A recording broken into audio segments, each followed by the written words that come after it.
Here's something that might surprise you. There is no single perfect posture. Research shows that people with back pain often have very similar sitting positions and postures to people without back pain. I'm Naomi Pendergast, a movement specialist and personal trainer. Through the RPX method, I help people understand how their bodies move so they can reduce discomfort, improve confidence, and build strength that transfers into everyday life. So, if sitting up straight all day isn't the answer, what actually creates better posture? Follow me through this routine and find out how to bring the body back into balance. Let's get started. I'm going to take you through 7 exercises that address, our postural muscles. So if we can stimulate the muscles that, keep our pelvis, our ribs, our shoulders, and our head in alignment, then it doesn't matter where our body kind of shifts into throughout the day, but it doesn't matter because it can then come back into alignment. It only becomes a problem if we shift into a pattern and then the body can't get back out of that pattern again.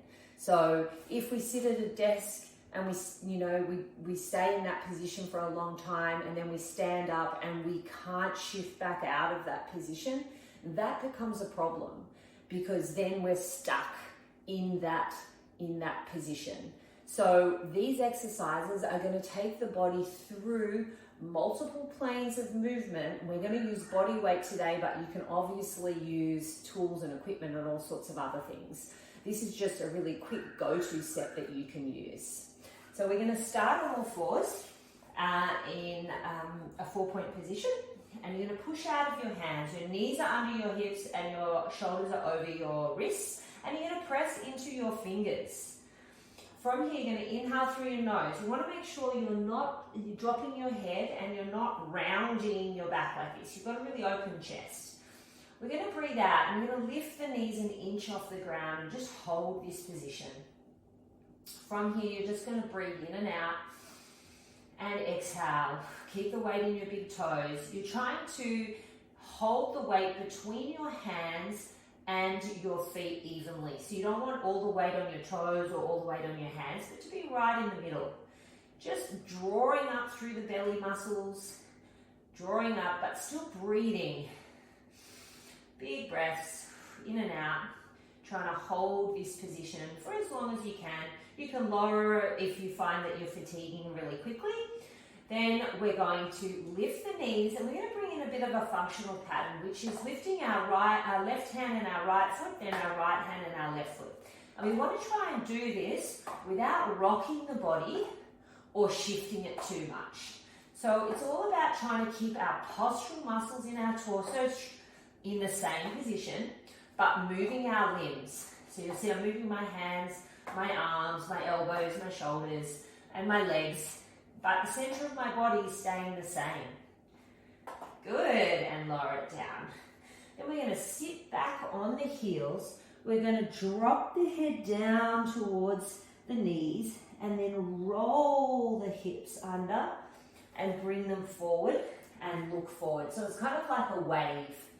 You're going to go back sitting on your heels, tuck your head under, look at your knees, curl your hips under, and then roll forward and open your chest. And again, you're going to do one more. So now we're rolling through the spine. This is to articulate each vertebra so that we're able to control the movement of each vertebra of our spine. And if we can do that, then we know that the spine isn't going to get locked in certain positions.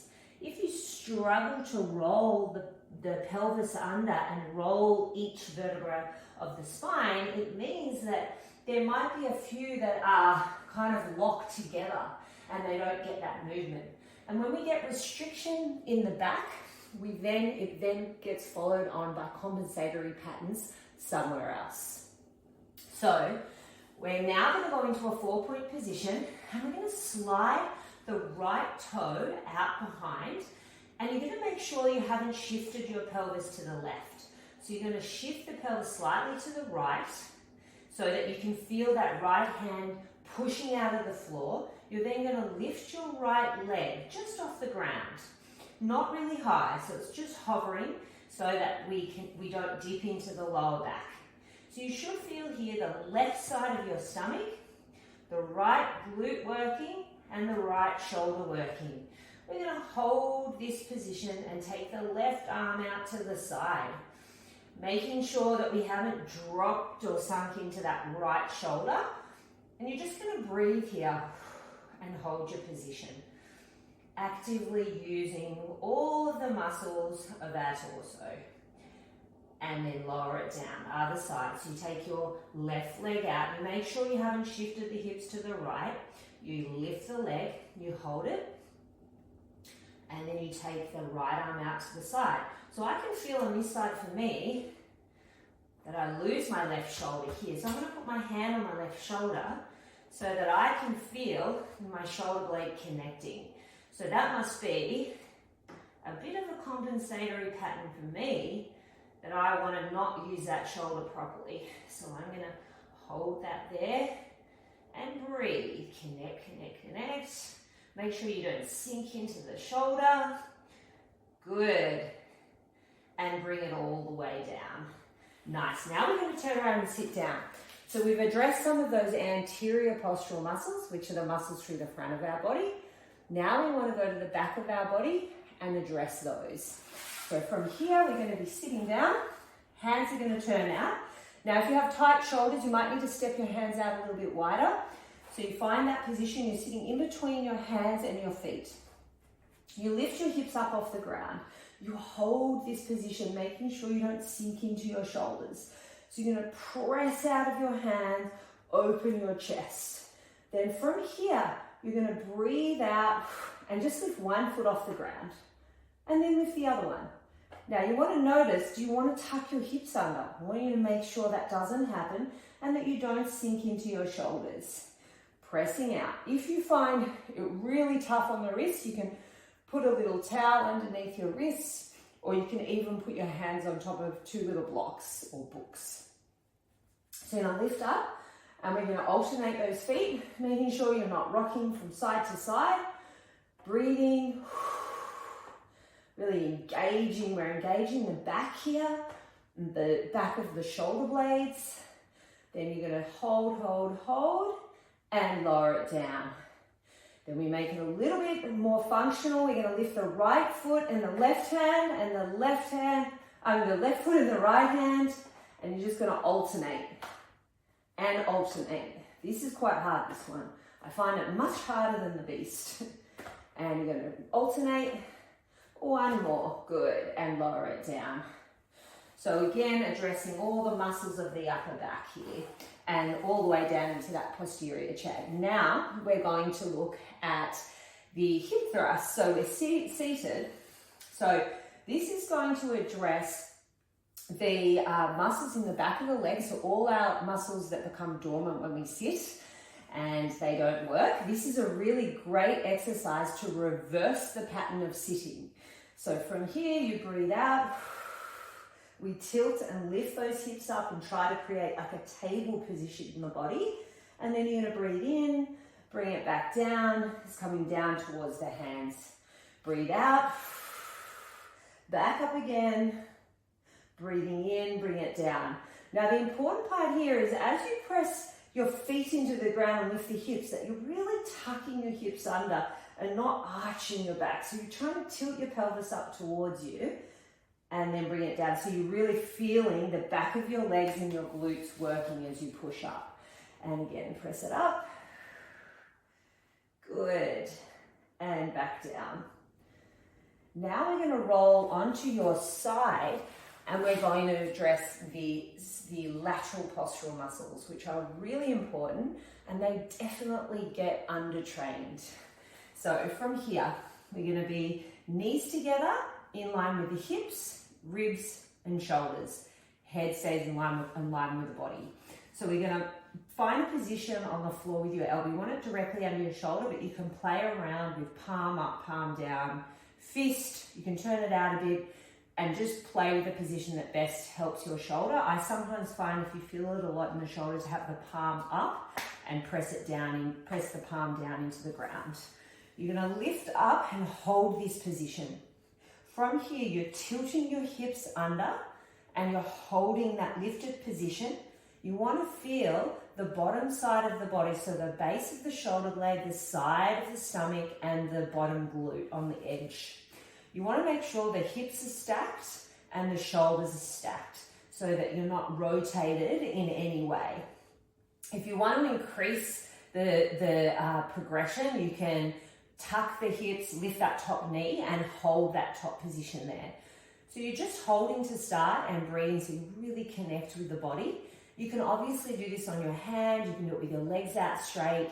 That's, you know, the progression of this movement. These are all the more basic versions, and then you can progress from there. Good, and lower it down. However, in saying that, I often do foundational movements as daily stacks because that's just about my body engaging and recruiting properly for life. But when I do my training, that's when I might do something a little bit more challenging. So I'm going to tuck under and hold. Good. But as the body adapts, it always needs new stimulus. So you can't just do the same thing all the time. You definitely want to give it something new.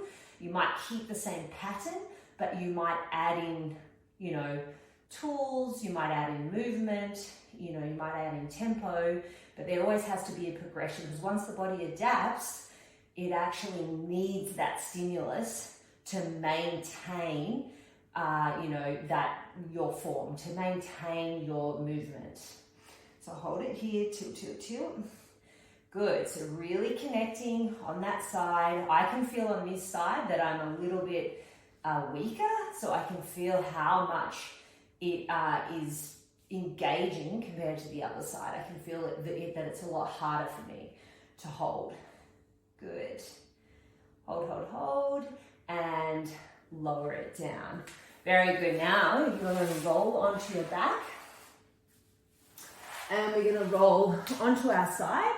And from here, we're going to do the bow and arrow. So from here, you're going to bring the arm just across. We're going to tilt the pelvis under. We're going to keep the knees level, and we're in a slightly rounded position. You're going to open the chest out. Now, what we want here is you can keep the hand behind the head and just hold that there. If you feel comfortable and it's okay on the shoulder, you can stretch the arm out. And this is to get into those rotational muscles of the body and to stretch them out and to twist the spine. So from here, you're going to inhale and then breathe out and bring the arm back. And do one more. And breathe in. Good, and breathe out. Good, let's do the other side. Make sure we're evened out. So tilt under, ribs are in, inhale.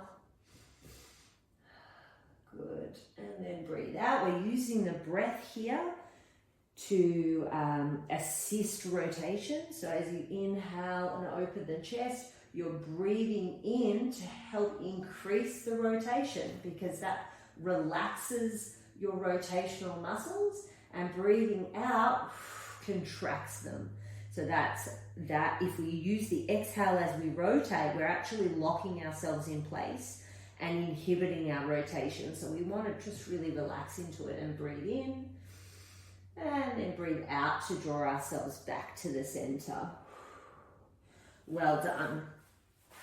So by stimulating our postural muscles and bringing in efficient movement of the hips, our rotation, and our shoulders, we're able to, allow the body and teach it to be able to move through different, sitting. We might sit for a while in a hunched position, but it knows how to get back out of that position. So then it's not going to be a problem. It may be if we sit for 8 hours in that position, we might still get a little bit stiff, but once we get up and move around, we're okay. So that is the most important thing when we're looking at posture and we're looking at, discomfort in the body. It's about, how well does your body come out of those positions? Knocked knee, knees turning in, rolling, hunching, all of those things aren't a problem as long as your body can come back out of the position into a nice, comfortable, relaxed state. If you have any questions, then please drop them in the comments. I'd love to hear from you.